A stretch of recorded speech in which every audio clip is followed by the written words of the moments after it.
This is definitely going to be an interesting topic because it's almost like when you win, you start to make mistakes because you change things that actually led to you winning. So, for example, Yeah, maybe on your come up, like you maybe will look at the business, like on a come up with a business, and you have this like crazy risk taking energy.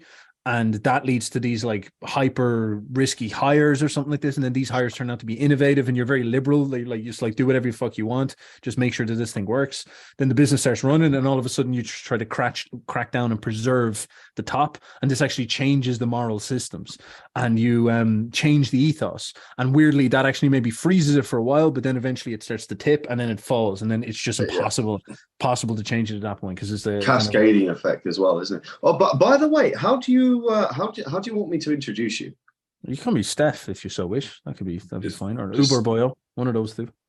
we'll do Steph. We'll do Steph. Steph is more personal, I guess, Yeah, right? that's good stuff. Yeah, I know Steph's much better. It's a real name, unlike some LARP name. So I'll be happy Oh, with that. dude, that's fuck it. We'll start with that. Then.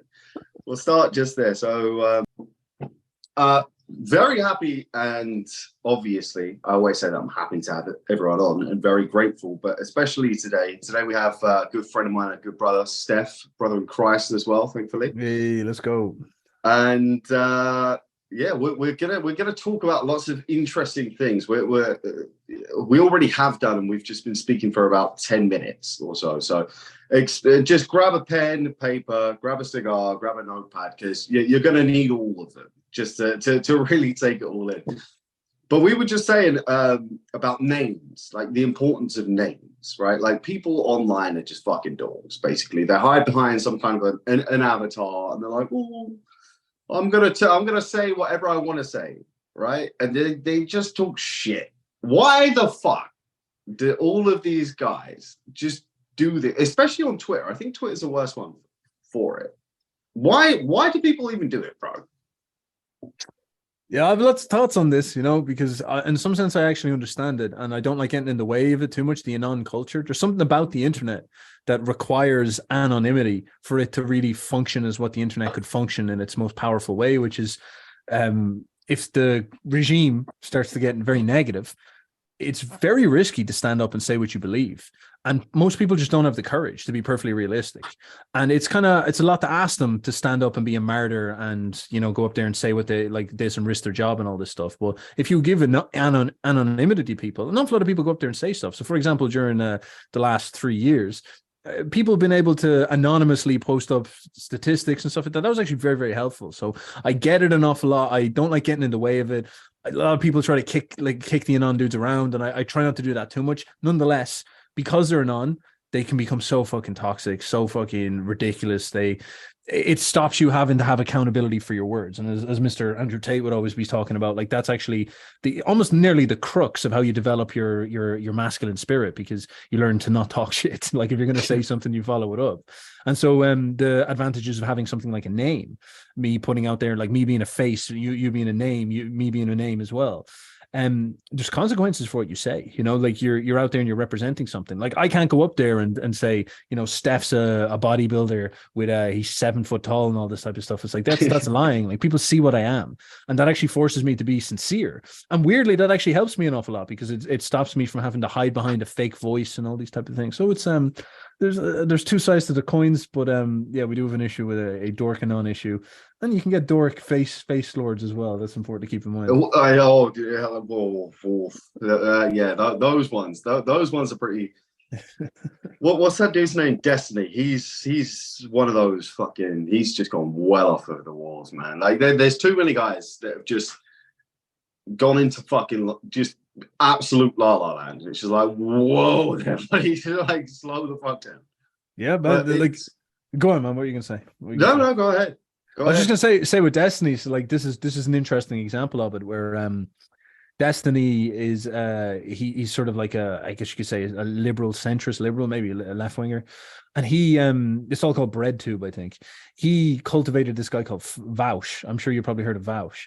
And Mm, Destiny, rings a bell. You're gonna have to tell me. I'm getting old, bro. I'm 27. It's Vaush is again another kind of left wing liberal YouTuber and all this left wing YouTuber, And Destiny is out there, and Vouch says some like really extreme things about like communism and stuff like this. And he was talking about how if transgender people are in danger, and so what they need to do is they start to need to get armed and be prepared because Christian white society is going to come and try to get them and stuff like this. And of course, all this like really extreme talk sounded crazy, and Destiny would often push back against it because Destiny's out there representing his face and stuff like this and representing who he is. And so he was like, we can't just say crazy stuff like this. This is terrible. And then what, lo and behold, there, I think it was last week or the week before, there's the shooting in like a school or something like this, precisely along those lines. And you're kind of like, man, you know, he went up and he put his foot down. So I've apologetics for Mr. Destiny sometimes, but yeah, an awful lot of his stuff, like I'm kind of like, I'm not sure about this, bro. Like, no, I don't believe this, but it is what it is.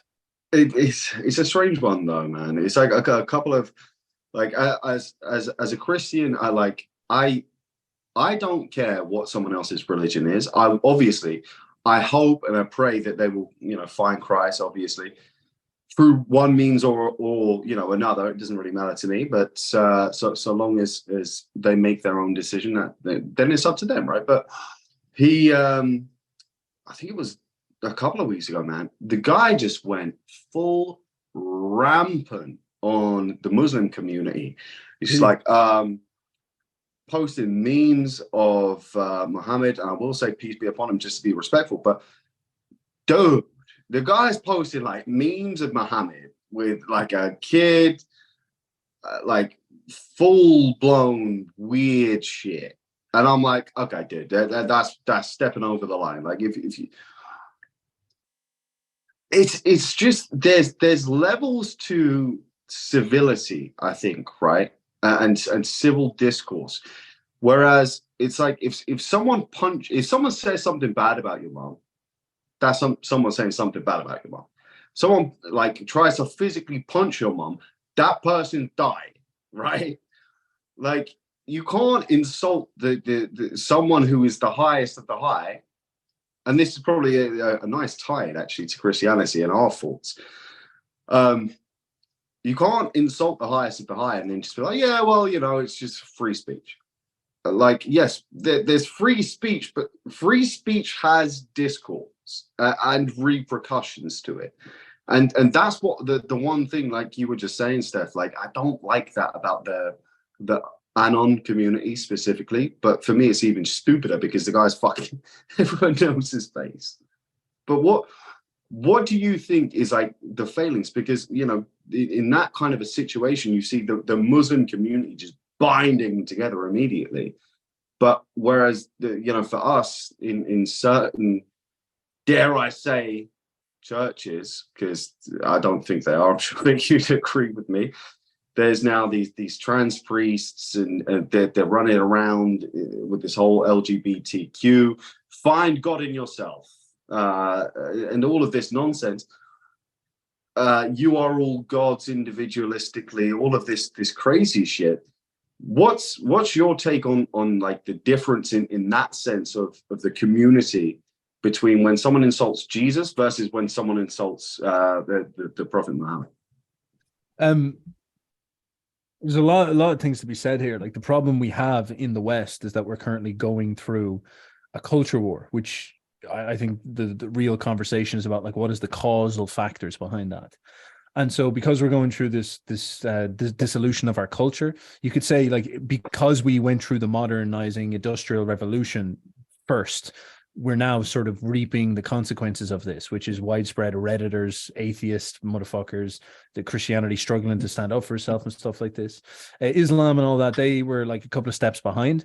And for that reason, they've actually managed to maintain themselves quite well into modernity. But they have like many other problems. Like, the West is like far richer, and the West is far more advanced in many ways. The West sets the agenda. So it's a punishment we get for going so far into the future so quickly, you know?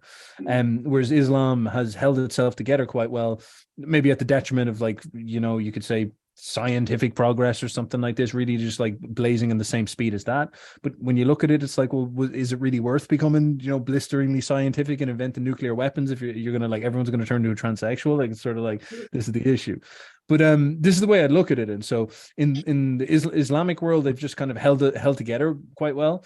They're conservative, I actually think, in a truest sense. But then as a consequence of this, maybe they'll be the ones who actually survive the kind of chaos which is going on right now. And then the West will be a mess. And despite all our brilliance, it'll turn into nothing. And nonetheless, on the other side with the Westerners, our problem is that we are sort of fighting among ourselves. We're almost trying to create a new identity. And this has been happening for centuries at this point. And Christ is a symbol of our understanding of ourselves. Jung would say this: Christ is the symbol of the Western European self. And we're kind of at war with that. We're trying to understand who we are. We might be trying to reinvent ourselves. And so in this sense, people are trying to cast Christ off. We might be trying to return to Christ in a new way that's updated from modern life or something like this. It's kind of hard to understand. And so right now we have this issue. And then there's also just one tangential one, which is that because we've gone through the Industrial Revolution, we've all started eating soy all the time. And we've all started eating fucking stupid, shitty foods. We've all become weak. We've become stupid. We've become lazy. We've become unable to set boundaries. Our testosterone's dropping as the meme. And there's just a kind of blunt reality with that, where like if someone comes in and makes fun of Jesus, we just don't have it in us to stand up and be like, there's a line you do not cross. So there's this sort of vital issue as well. So there's a couple of things flowing into it, but that's my general take. It's an interesting one because, it's especially when it comes down to not only just the testosterone levels, but I think it's just it hasn't been. I personally think, and I've spent quite a lot of time thinking about this, especially recently. Bear in mind, I'm a reborn again Christian. Everything that I actually now know about Christianity, I've learned within like 2 months or less.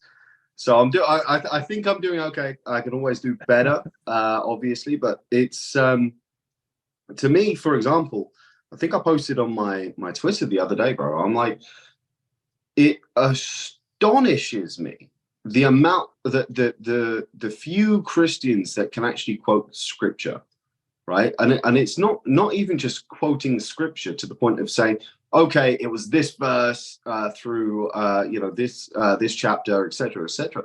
But it's like you can't even quote the scripture because you're sat there thinking almost, and I think this is probably one of the commonly misunderstood aspects of Christianity, which is, of course, the good tree bears good fruit, right? Whereas your actions, for a lot of Christians, it doesn't matter. So long as you say Christ is Lord, and you believe that in your heart, again quoting scripture, then a lot of Christians are like, okay, then I'm done, right? Now I'm holy forever. I can do whatever I want so long as I go. Maybe if I'm a Catholic, go and repent for my sins, or if not, I'll just go and tell Jesus directly myself. But it's the lack of, I think, intrinsic actions of good throughout people's lives. I think a lot of people forget about that. That if you are a good tree, then your actions and what comes from your actions are obviously that they're supposed to be good and bear good fruit, not poisonous fruit, right? And you're supposed to help people. And I think that's a big issue because too many people that I see within the Christian world, rather than chasing Christ, they're just chasing, number one is the obvious one, as we always see on Instagram, attention. And number two is especially for the men, because let's face it, the men actually hold up the religion, right? Which is why Islam holds so well. But especially for the men, rather than trying to follow Christ, they're following pussy, essentially, right? And I think a lot of that has come down to, this is just my theory, right? I could be super wrong, but I'm, someone who's been in this space for a while. I think a lot of this has come from like the 60s, 70s, 80s with the acceptance of the gay movement, where a lot of Christians are like, well, I'm anti-gay, and that is a sin as per the Bible. So if I am loved by another man, which is the very basic ape mind thought, and if I love another man, then I must be gay. So it comes down to, again, I think to more of like a true, what's even the word? Despicable malmutation and cancer of the scripture itself. Yeah, would you want me to go answer? Go into it. Sweet, man. Well, like Nietzsche has a banger where he says, the last true Christian died on the cross. And he is pointing out with that, I guess, first of all, he's just being poetic, but there is this problem where it's hard for a Christian to live up to what Christ is, because they don't even know what Christ is. Christ is hard to interpret because Christ fundamentally is not a set of formulae. He is not a law. He is not principles. He is a representation of a force, an energy, a vitality, and it's very, very difficult to categorize that. You can't, like, it's God. Like, you're not supposed to be able to just wrap it up in a little manuscript or something like this. And so an issue an awful lot of Christians have is, how to interact with that properly. That's ripped apart the church itself. You know, the Catholics were sort of monopolizing their interpretation of how you should understand Christianity, transforming it into a church, which is like sort of like a dogmatic set of procedures they offer to the people. And there's wisdom in that. God, believe me, you know, it's like, imagine, who would you rather listen to get into shape? If you wanted to lift weights, if you wanted to get into shape, who'd you rather listen to? Some guy who's just like figuring it out for himself for the first time in his lifetime, or the entire generational industry of the fitness and bodybuilder community that has lasted since like Arnold Schwarzenegger and before, since maybe the 19th century. Like the generational knowledge and the long drawn out understanding of institutionally of what should be done is so much more superior in the community as opposed into the specific one. So the Catholic Church takes Christianity for thousands of years. It works with people and comes to understand the form of Christianity it thinks it's best. Then Protestantism comes along and says, no, I want a direct relationship with Christ. I don't want some fucking weirdo in Italy to tell me what I should be doing. And so they rebel against this. And so, first of all, this problem historically is like always been a part of Christianity because it's built into the nature of the religion, that it's always esoteric, it's always confusing. How do you understand it directly, indirectly? But on the flip side, then, when you see in our modern world this new manifestation of it, you have a lot of questions. Like, why is this happening now the way it's happening? Like, what's happening in this situation? I think I try to take a step back and ask broader questions. Some of them are quite challenging for Christians. Like, for example, are people acting fucking crazy because they've become unchristian, or is there other causes? Like, what is the cause of what's going on? What is even the nature of the problem? Like, we look around right now and people say, like, what's wrong? And some people might say, oh, is it gay people? Is it transgender people? Because you see that stuff going on. But I don't think that's correct. I think that's like a manifestation, but there's much, much deeper questions going on here that have been happening for a long time too. You know, is it the breakdown of the family unit? Is it breakdown of the marriage? Is it government tyranny? And they're all trying to psyop us into being whatever. Is it the Matrix, you know? What's the situation here? And so actually getting clarity on the actual issue, the problem, will help you an awful lot more discover the cause. And that's the big issue. So it's like a cause and effect question. Oftentimes I find people miss out on that stuff. And so it's tough, man. You sit down, you say to yourself, well, what's making all this happen? Like, what's going on here? There's a lot of history that's been leading up to this. I read people like Friedrich Nietzsche, and he was talking about this happening in his day, and he's 150 years old. Like, that's not a joke. You know, so that means that it's not last 10 years, last 5. It's not the woke movement. You know, it's not something like that. This is older than that. I've heard people talk about the French Revolution. I've heard people talk about like it being building up for centuries at this point, you know, and they describe it in many different ways. Some people say in a very like sort of engineering style that it's modernity and industrial revolution and all these things. So, for example, in England, they discover how to stop child mortality. And then what happens as a consequence of this is that like loads of people are born, but of course they're born into these horrible cities where there's malnutrition. And so everybody becomes maybe a little bit uglier and stupider and stuff like this. This happens in Ireland too. This happens in every everywhere. And so we have this issue where there's a lot of people, they're not developed properly. They can't get educated properly. So we throw them to mass education. We feed them with corn syrup and crap, and they become sick, unhappy, poorly educated, useful socialist tools for the government. And then in this instance, this actually sets the stage for a modern problem. And is that a religious thing? I'm not even sure. You know, that seems like it's just this mechanical industrial thing. Then there's the other possibilities. Like I've heard other people talk about the religious side of it. You know, it's like we lost Christianity. We gave up on our religion. We started to get arrogant in the 17th, 18th, 19th centuries and say we're better than God because we're so rich. The Europeans, winners of the world, we're better than God. We're better than Jesus. And so it's funny. Sorry to interrupt, but it reminds me of the Old Testament, right? Where the Israelites were like, "Oh, okay, yeah, we've won. We've won now. We've won now, and now everything's good. Thank God for this." All right. Fast forward a few generations, we know how that went. That didn't go very well for the Israelites.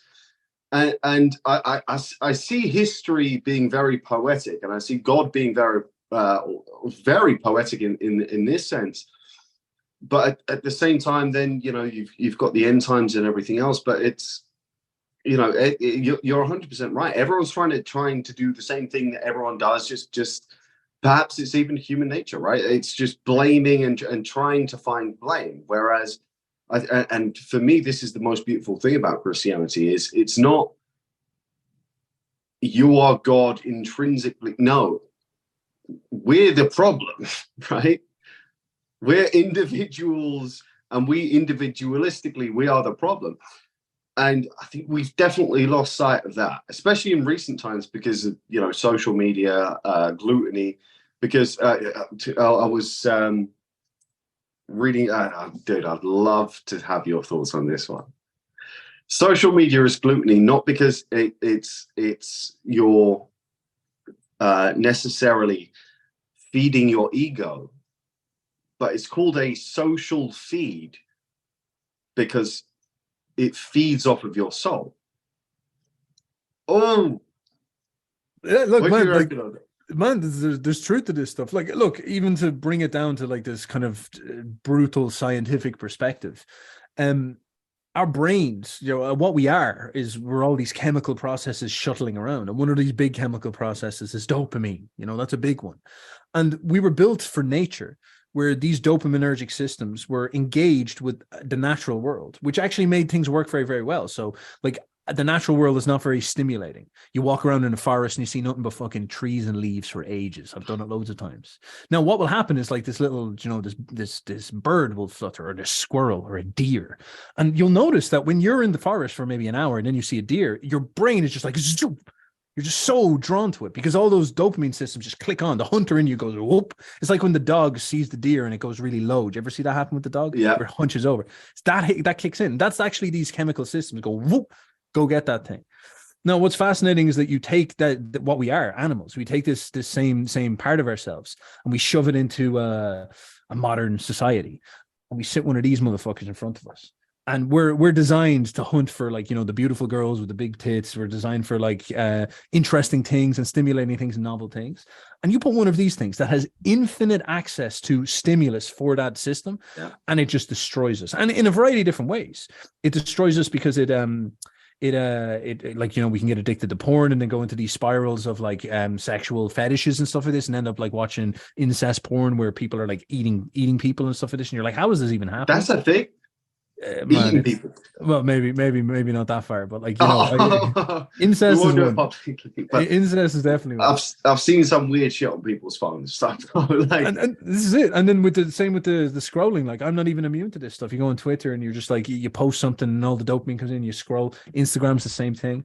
And so when you then try to frame it and understand it, and try to add a context to it, for example, think about this for demonology. So yes, you are feeding. You actually are, in some sense, technically feeding, but all these things are data mining you. So these things are hacking your dopamine so that they get your attention. They're filling you full of junk and nonsense. They're changing your brain because they're putting information inside your brain. They're putting thoughts inside of your brain. They might even train your personality. And then they're taking out of you data so that they can use it to sell you shit. Like there's some type of demonic relationship going on there. It's happening. Something's happened there. Something has hacked your brain in order to control you, in order to transform you.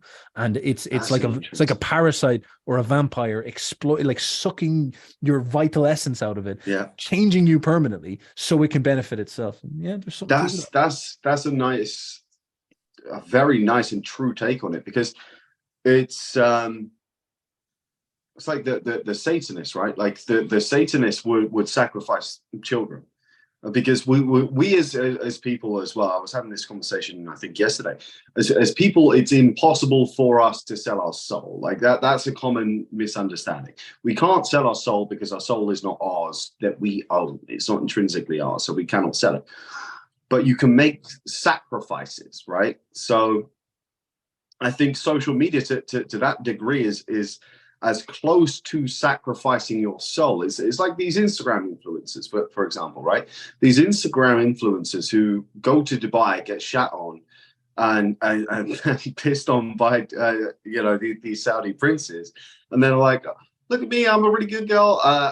Dude, I saw one of these, Steph, today. This chick's just like, "Yeah, don't judge me.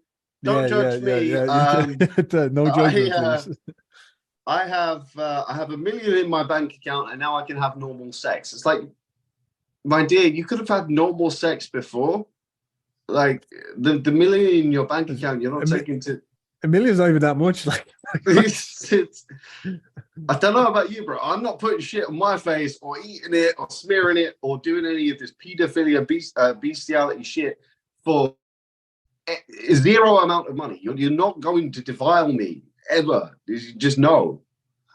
Why do you? Is it Instagram, or is it just a culmination of many things over many years, and just the own sense of humans? Because I think Hitler's probably a good example. Like, if you want me to give my thoughts on what might cause, for example, we see nowadays a woman in that state. It's almost always going to be multivariant, meaning like it's going to have a lot of different things flowing in. It's always going to be something like that. So yes, Instagram's a part of it. Like Zuckerberg sitting down there and figuring out how to set up the notification system so he can use the dopamine spiral to get people's attention, and then using data mining in order to exploit that. That sets up this entire social media paradigm, which leads to Instagram and Twitter and all these type of things. That's a part of it. But then there's also like a huge amount of things. For example, during industrialization and modernization that happened over the last 200, 300 years, you start shoving all these massive populations. The population explodes because we have more food and we have less child mortality. All these populations get put into cities. And then what you have is a load of women in the cities who have beta male husbands who they don't respect because they're just cooked, whatever. Some of them might be like single mothers. We have to set up welfare states to help them. Some of them start to complain then about women's rights. They want representation and stuff like this. And this sets up the feminist movement. This starts to evolve into something that's actually dealing with genuine grievances, like how do women adapt to modernity and stuff like this. Yeah. But then it starts to evolve into it gets caught up with the times and turns into this sort of identity that women take on, and then it goes many different directions, and some of them are quite negative and things like this.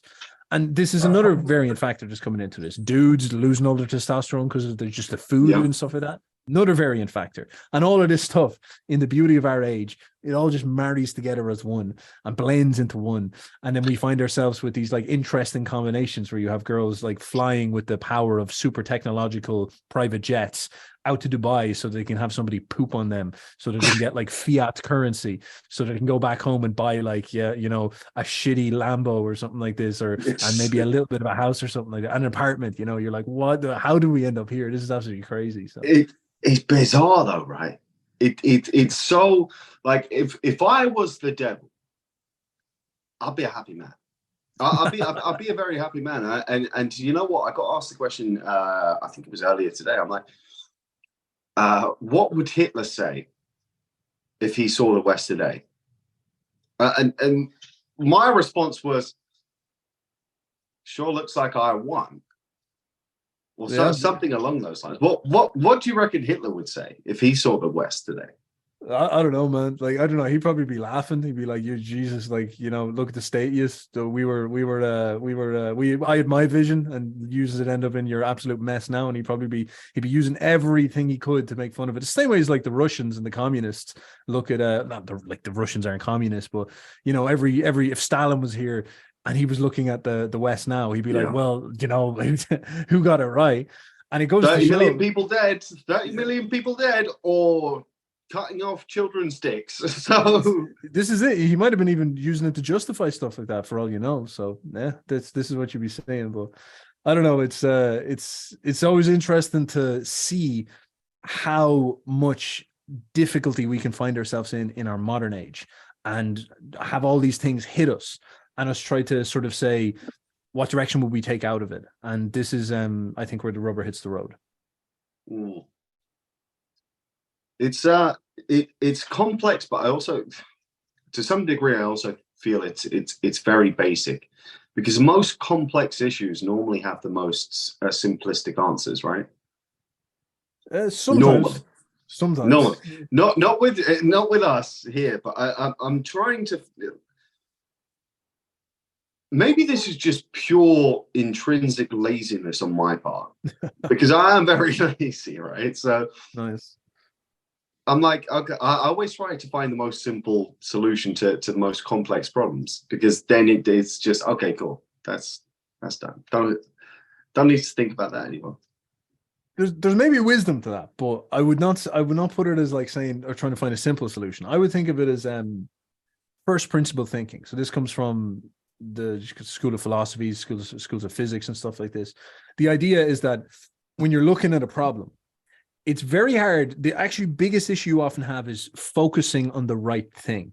So when you're looking at a problem, there's like Elon Musk is a famous example of this. He wants to build rocket ships, and he's obviously not a dummy. And he's looking at this problem, and it's like, how do I build a ship that can go to Mars? Now, what's interesting is that when he looks at that issue, he'll have all these experts who have this barrage of information about like how to build a rocket and all this type of stuff, and there'll be all this mirage of things. And what Elon has to realize is that if he really wants to achieve this, he's going to have to like cut through all the bullshit and get down to the actual big things that decide whether or not he'll actually be able to build this or not. So, for example, one of them would probably be cost. Simply, it's hard to build rockets. So, what does he have to do? Yeah. Well, the first principle is an efficient supply chain and an economy of scale to supply with this. So this would be him sitting down and mapping out on first principles, what makes a rocket. When people say you need a lithium iode, and it cost $1 million. Why does it cost $1 million? Is there a way we could build our own lithium iodes and all this? And so he's not making it simple, but he's digging down and focusing on the right thing. And as a consequence of this, an awful lot of the chatter just starts to seem irrelevant and stupid. And I think this is very important with like where we are in the West right now, because there's an awful lot of people who are confronting the modern world and seeing this barrage of craziness, and they're getting sort of lost in it. It's the same sort of issue where they're lost in these spirals, and they're sort of saying to themselves, what's driving this? What is the first principles and what are the first causes? And so I often try to think of some. As I've said, like I'm very interested in the history of the Industrial Revolution and our relationship to technology. I'm interested in religion. I'm interested in with things like health. I think all of these have some type of effect. Obviously, the Matrix and their influence on these types of things, and trying to drill down and get very, very clear on what they are is important. And then from there, you can start to say to yourself, well, what do you do going forward in order to react to this? And that's my problem-solving methodology there. I'm not sure what you make of that.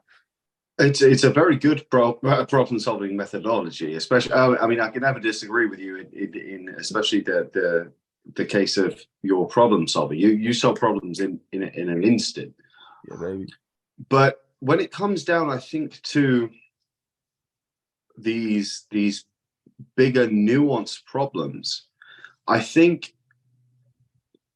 pretty much everything comes down to a few things, which number one, technology, or our relationship with it, or lack thereof. Yeah.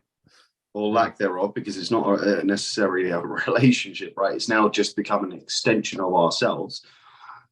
The technology that controls our technology, meaning that if we go into Google or DuckDuckGo, for example, there's going to always be a different response. which I suppose is more access to unbiased opinions and truth, perhaps. And certainly when it comes down to family is by far the biggest influence that I can tell from myself and meeting. I'm probably on like where I've introduced myself probably to about 100,000 people or so, and that like face to face. But every single person that I've seen and got to know that's eventually turned out to be a little bit of a weirdo, psychopath, or strange, has had some strange tendencies, has either had the lack of a mother or the lack of a father. And wow, really? yeah, pretty much all of them. Or there's the third aspect of that, which is far too strict parents. Really interesting. And so they sort of turn into like a rebel, or do they become weird as a consequence?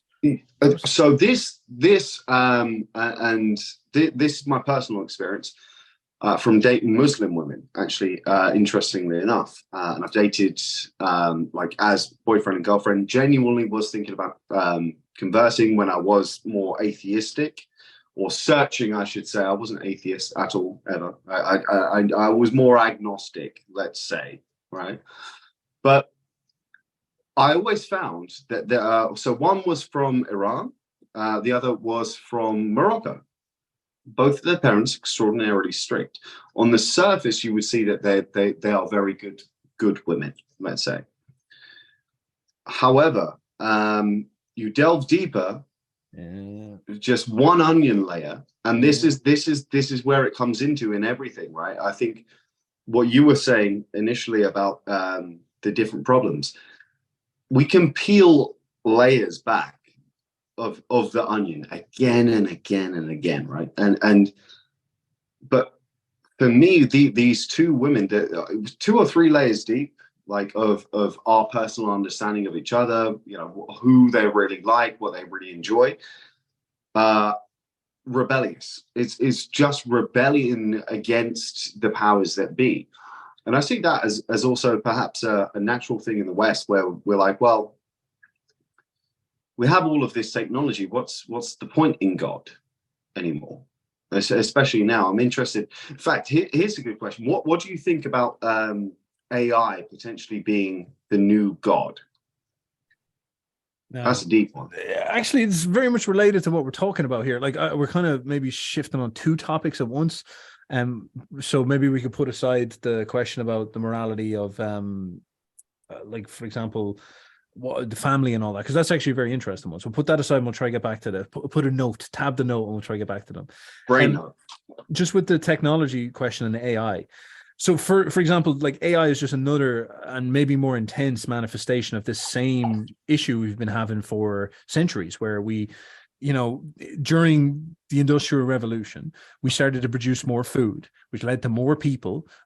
Combine that with advanced medicine that the British figured out, which meant that people died less, which is fantastic. Like, you know, less babies are born and stuff, or more babies are born and stuff like this. The British explode as a population. They can go and conquer America. All sorts of bizarre things happen. They go and conquer America as a consequence of this, and they have these huge populations that they can do it with. So it's amazing what happens. But then all sorts of terrible things happen too, where, as I said, like health goes down. We go into the modern world, radio, television, we're trying to adapt to this. Now we've got the fucking computers, we got the phones, and you heard, like, you know, you heard Schwab and all them say that we're coming up to the next industrial revolution, and this is sort of what they mean, is that artificial intelligence and these new technologies and drones, and you see these robots that they've made now that are walking around.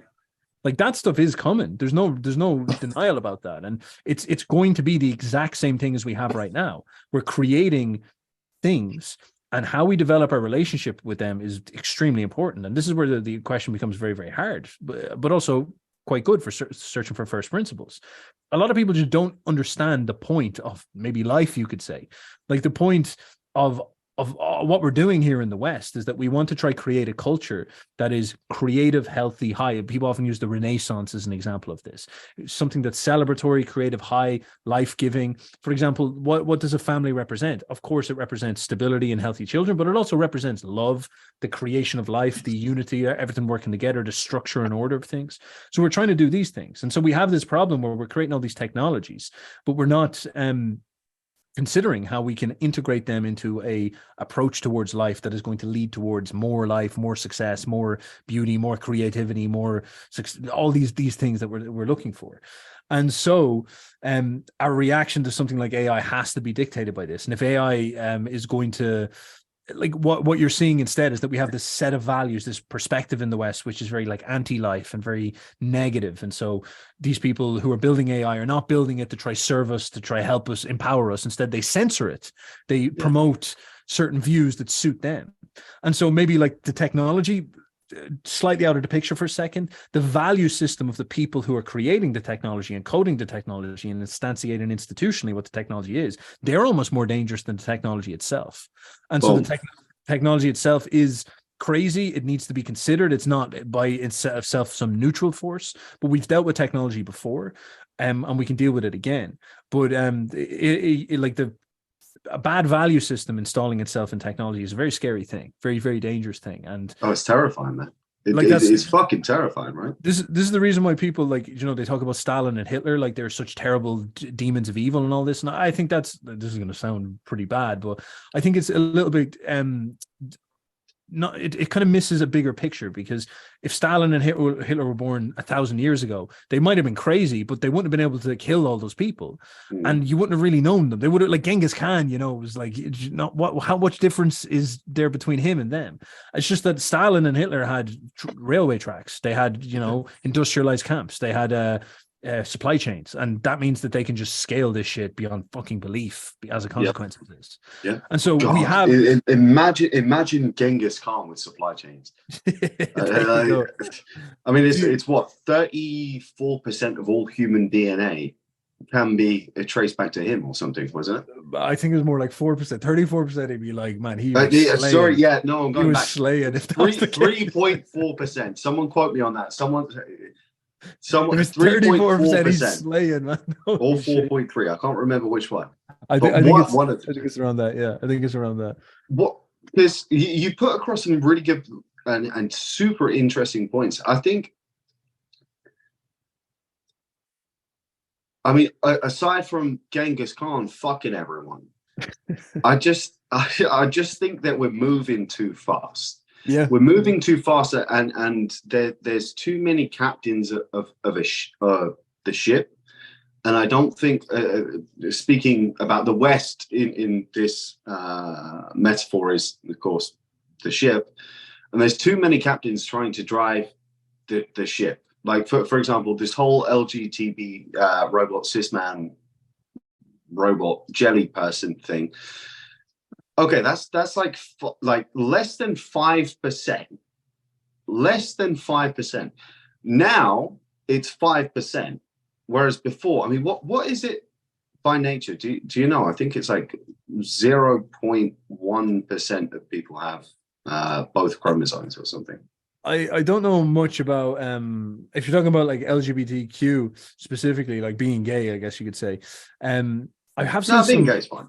I've seen some interesting statistics, like, for example, the amount of people who would identify as LGBTQ, as gay, as homosexual, from like the boomers and the silent generation and the great generation, whatever we call them, and even the Gen X's, they were all 1%. You know, the 1% of people would identify that way, and they were there, and they were part of culture. And there's like, you know, Oscar Wilde and characters like this, but the millennials were up at like 12%. You know, the Zoomers are up at like 25%. I think 25.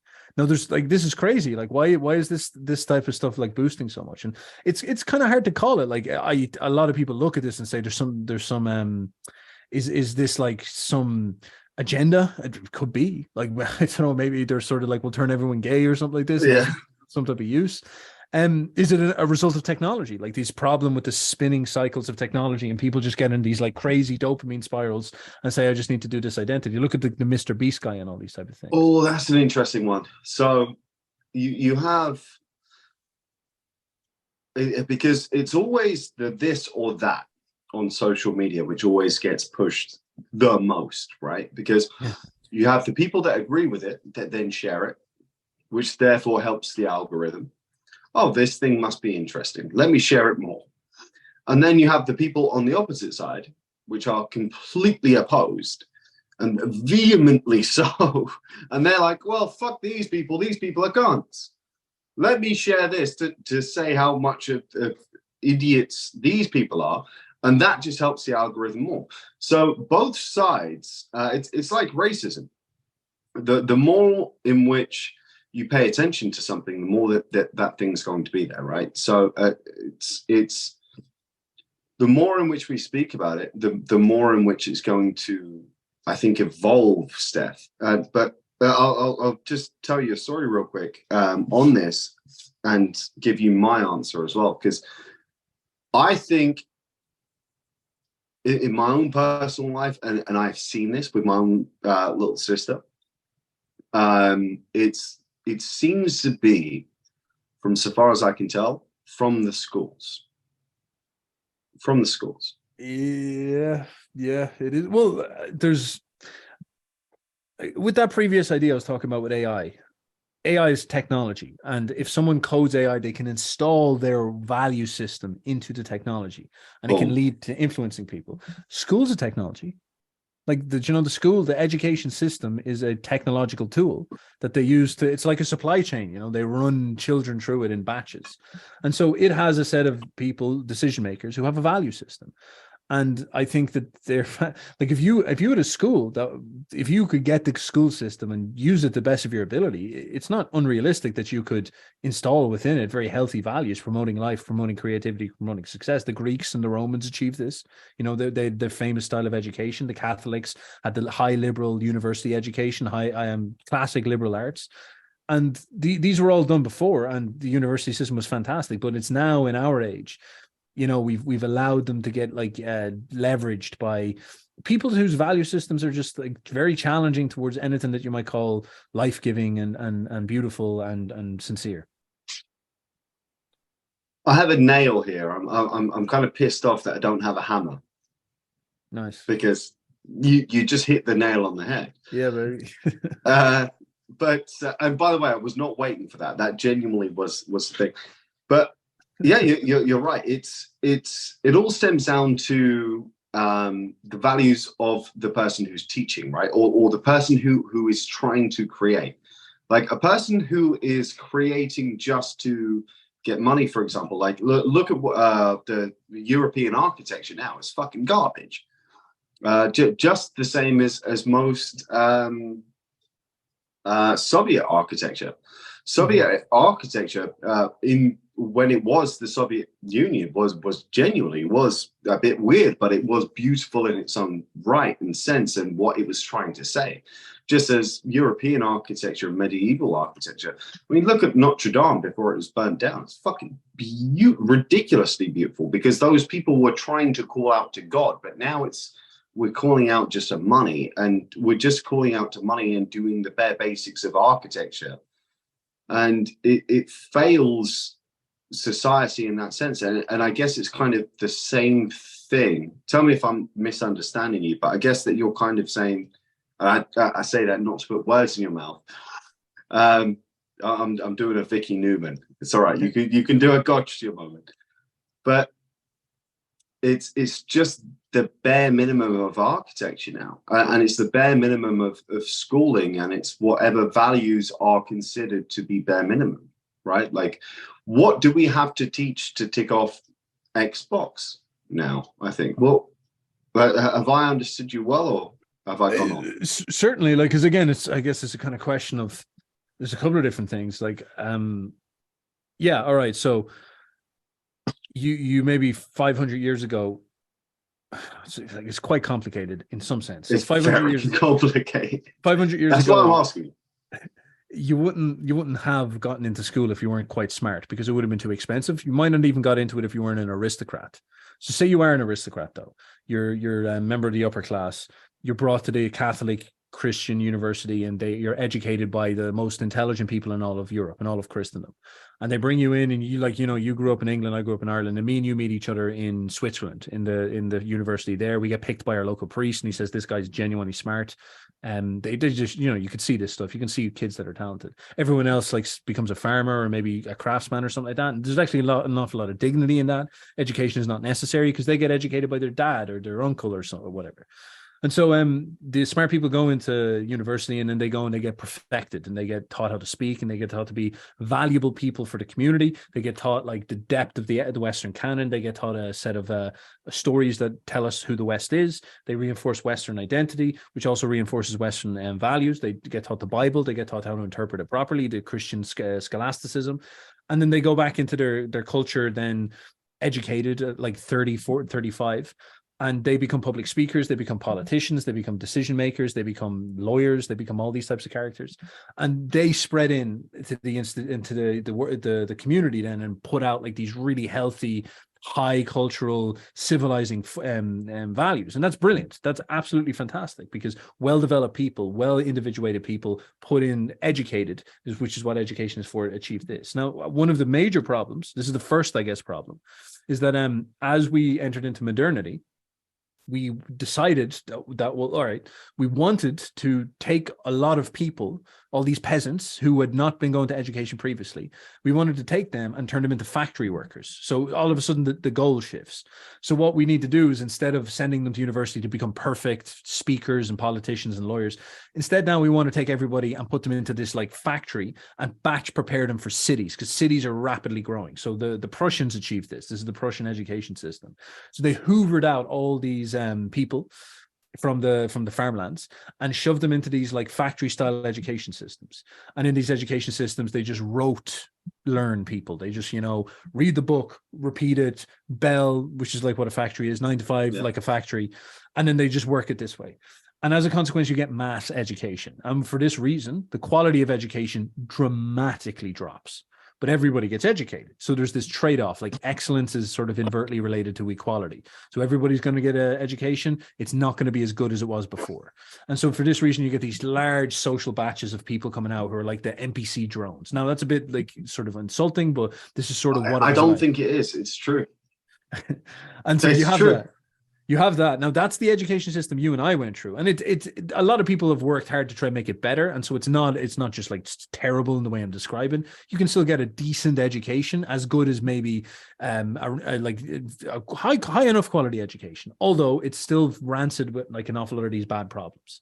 So you have this one problem where you have the mass man, the educated man. Television also contributes towards education. But now in the modern world, in the last 20 years, the goal of education has dramatically shifted to become really ideological, which is quite interesting in and of itself. This is the woke revolution.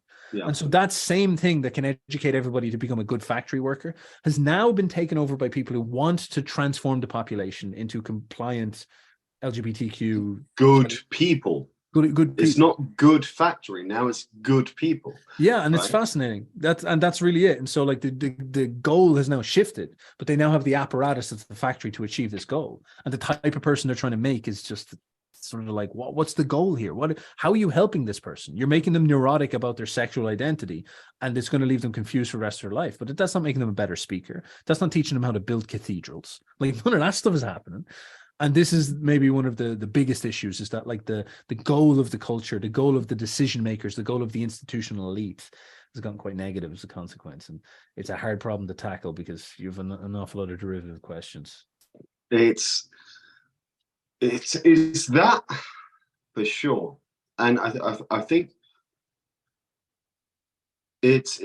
for me, as someone who does teach and has taught, I think it kind of stems down to genuinely wanting to help people and to make things like, I will teach someone who is autistic very different to how I will teach someone who is of a higher IQ than I am.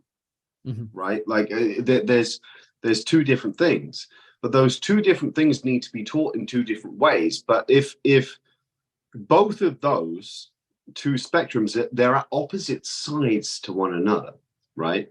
And what we're trying to do is we're trying to say, okay, this person on the higher spectrum, let's say with IQ, or with riches, or it could be, monetarily, you can flip it, whichever way around you want. But let's try and make a level playing field for everyone. And when you do that, there is no middle ground, because the people in the middle don't speak this language of understanding and learning, or this language of understanding and learning. And the person on this level of understanding and learning also doesn't understand this level, and vice versa. So you just essentially you create a cesspool of rancid shit of education, right? Yeah. Which therefore produces very confused people. It's like algebra, for example. We're all taught algebra in the UK, and then we're like, the famous meme. Oh, I went to the supermarket today, and I finally figured out what X is. I paid too much for my shit, and my university was a waste of fucking time. So I think what we're trying to do is to pander to either which level, both on the right and the left, rather than focusing on what's actually normal. I think that's my understanding of it. What do you think of that? Man, yeah, it's like definitely a factor. They call it the tyranny of the majority, or the tyranny of the mob, or the tyranny of the masses, whatever way you want to frame it. So you have this bulk of people in the middle, and they represent the normal, the average person. And then you have these exceptions, and the high IQ person has to be held at the speed of the whole class, and then the people who are a bit behind have to be kept up. But like, again, it's nuanced, because schools try to solve these problems, and I think it leads to an awful lot of issues, but it's just a part of modern life. There's so many new people. We need to modernize populations very, very quickly. Like, for example, a good example of this is our parents were not taught about computers, but like we all had computers in school. I had computers growing up, and then now I say the kids now will have iPhones and AI and ChatGPT and all this type of stuff. And so the schools try to adapt. I think a bigger issue, of course, is a question of like, all right, how do you make sure that the schools don't get infected with radical people who are trying to promote like crazy values and stuff like this? And it's not necessarily the school's fault or the teacher's fault. It is almost like a society-wide issue that seeps into the schools. But having that understanding is that like what society is this set of technological tools and infrastructure, like institutions like schools, technology like the internet, ChatGPT, and all of these are wombs to host a culture. And the problem I see is that we don't decide what that culture is, and other people who decide it have just a terrible notion of what culture should be, and as a consequence of that, that's why things go bad. And so that's where, like, you see someone like Tate as having such an effect, because maybe you don't agree with his values completely, but he's asserting a different set of values, and he's actually successfully using things like TikTok in order to achieve that. And because of that, he actually has a huge effect in the schools. And that's really, I think that says an awful lot. You put something across just then, which was something which I have been trying to articulate for quite a fair while, which has been, and what you said was about the institutions being wombs. And it's spot on. I couldn't put that in or articulate that in a better which way, a sense or form, because it is just that. Because it's the institutions are the womb of the generation to come, and if the womb is poisoned, i.e., if the mother is taking heroin, just to put this in layman's terms, in case you're watching this and you're not too metaphorical, if a woman is taking heroin and she's living on the streets, that's probably not the best mother for you, right? But what we're doing as a society is poisoning the womb of our innocent children who are essentially blank canvases, and we're corrupting the blank canvases and putting black paint on something which should be able to paint itself and decide for itself. And dude, I have goosebumps saying that, because that was a very, honestly, I've spent probably about a month trying to articulate that exact thing. So that was fucking beautiful. And what do you think is poisoning it? Is it again just our own human, self-serving, materialistic values of wanting to, and I'll say this as a Christian, wanting things of the earth, i.e., attention and reward and money, or is it, do you think, something else? And I'm not going to the end cause, because of course we could go back a few thousand years, but what do you think it stems and sort of boils down to now in this day and age? Yeah, it's a good question. Like, I think the things I try to get people to focus on is like, all right, I call it, first, I'll say a different one first. The problem of modernization, technology, and globalization. Those three things, they're big fucking jargon words, I know, but they kind of make sense. It's what I'm talking about here, where we started to innovate technological things. We started to learn how to farm better. We started to learn how to build bigger cities. We started to learn how to use medicine, penicillin, to stop people from dying from the flu. We were able to save more children from death. And this leads to all sorts of consequences, explosions in population. And like, that's not necessarily something that is going to lead to a better society. That's just something that happens. And maybe those people will, as we said, not be fed well, which will actually lead them to be less quality people because we can't educate them. And then we're going to have a big problem where there'll be like more NPCs and less excellent people, and these type of things. And so what is the nature of that problem? Well, that's the problem of modernization. We're modernizing, we're progressing into this technological future. None of this stuff is ideological.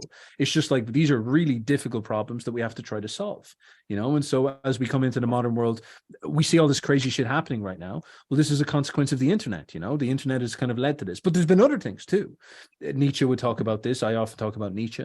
Nietzsche is often discussing the necessity of retaining your vitality in the context of the modern world. So what do we mean by this? Well, again, maybe back to the modernism one.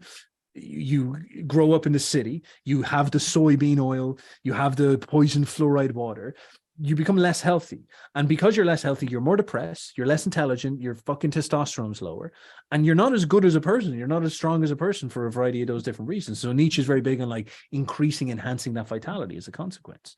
There's also other things. For example, modernity and the phones pull us away from church, pull us away from the community center, pull us away from the sports center, pull us away from each other, pull us away from relationships. And as a consequence about this, social fabric breaks down, things like the family break down.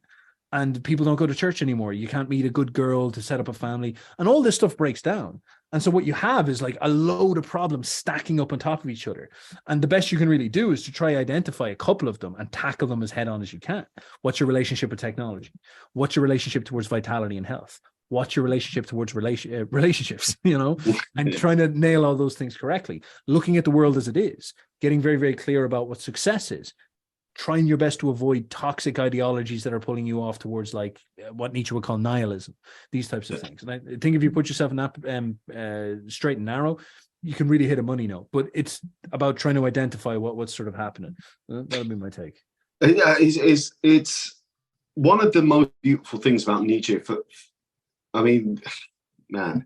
Friedrich Nietzsche. Where the fuck do I even start, right? But I think one of the most beautiful things about his philosophy was it's so universal. It doesn't say, look, okay, live life like this. It's kind of like a playbook on how to live your life intrinsically as yourself and question things in such a way which is only going to be self-beneficial and also self-prevalent, because I think a lot of people, when they're asking questions, that they're not even self-prevalent. They're not there. They're asking the questions in some kind of a higher form.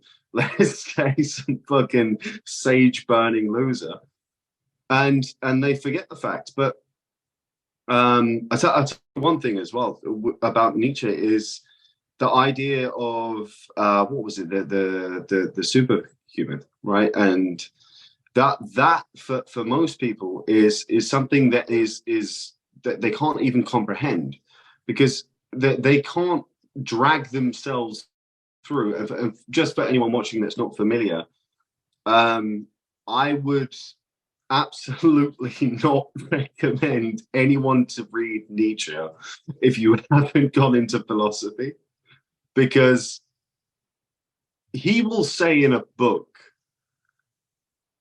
what a book says within probably 2 to 3 lines.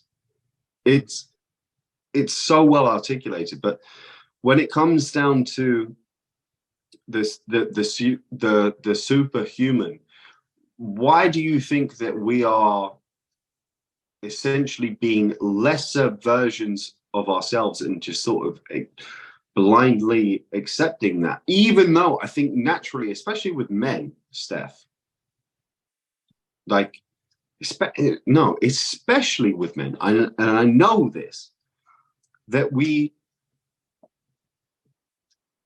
get into this position where we're just comfortable.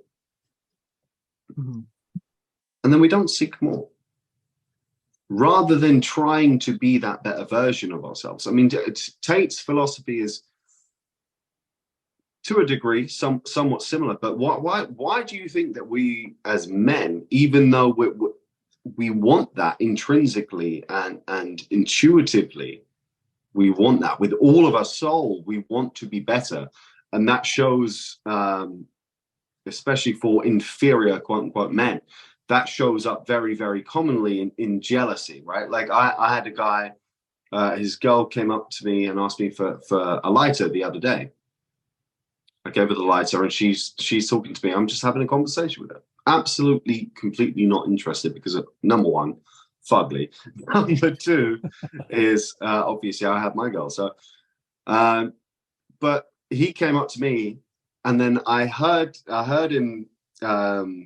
Basically, he got his girl. They walked away, and I hear out the corner of my ear, I hear him say, "Oh yeah, but why do you want a guy, a tall guy in a suit, right?" And this guy's there. He's in a tracksuit. He looks all ragged up, beard's all messed up and shit.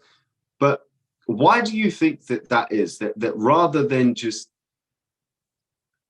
trying to become better and be better and become the superhuman of Nietzsche's story, which is slightly different, but why do you think that we don't try to do that as men anymore?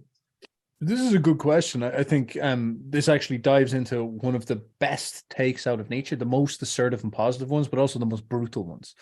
Before I get into it, I'm going to have to go pretty much after this. I'm afraid I've just got to wrap a few things up here, but I'll have to bounce, I'm afraid. But yeah, like let's dive into this and kind of hash it out, because the way you framed it is actually brilliant. Like, it's really, really straightforward in the way that you're saying it. Men have a problem with comfort, Now, what do we mean by this? The way that the world works in modernity is that we are becoming so powerful that we can actually sort of, conquer everything, if you want to put it this way. We can kill all the animals and eat them all as burgers if we so want. We've got that level of capacity. Look at it now. We've got the ability to cut our dicks off and transform ourselves into a different gender. Like, our power we can't transform ourselves. Well, you know what I mean? Like, we have this ability to use technology to fulfill almost any fantasy or desire we want. Now, this becomes a very big issue because, all right, it's like that same thing with the AI. Whatever power you have now with this technology, the biggest question is like, what decisions are you making to use it? Like, how are you going to decide to do it? And so Nietzsche would often say in Zarathustra, he says that we have this problem where these last men are going to come. The comforting, loving people are going to show up. The McDonald's man, the tub who just makes himself obese, who uses the power of super industrial society and rocket ships and supply chains to stuff his gullet and turn into a turd. That's what we can see. And that's actually very scary, because the entire potential of Western civilization to build a technological society is now going to be spent and used on developing a load of fat people. That's scary. It's going to be developed and used to facilitate the neurosis of confused people in modernity and stuff like this. That's all dodgy. And so Nietzsche is pointing out, saying, with all this capacity, we need to be able to understand that our moral problem, he would say, is to try to develop the severity inside of ourselves to overcome comfort, overcome that laziness, overcome that patheticness. This is why Tate hits so hard. This is why Tate is so powerful, because he's promoting that type of energy and that type of value system. And when you understand, all right, holy shit, excellence over comfort, I've got to take risks, I've got to push stuff, you start to realize that all of this technology can be leveraged in order to create stuff that is very, very powerful and higher. And as a consequence of this, you start to give this whole project a point. You start to say to yourself, how can we take this technology and all these type of things and make stuff that is promoting health, promoting Renaissance level artists. Imagine if we took this AI art and gave it to somebody like Michelangelo and said to him, like, figure that fucking shit out, man. Let's see what happens with this stuff.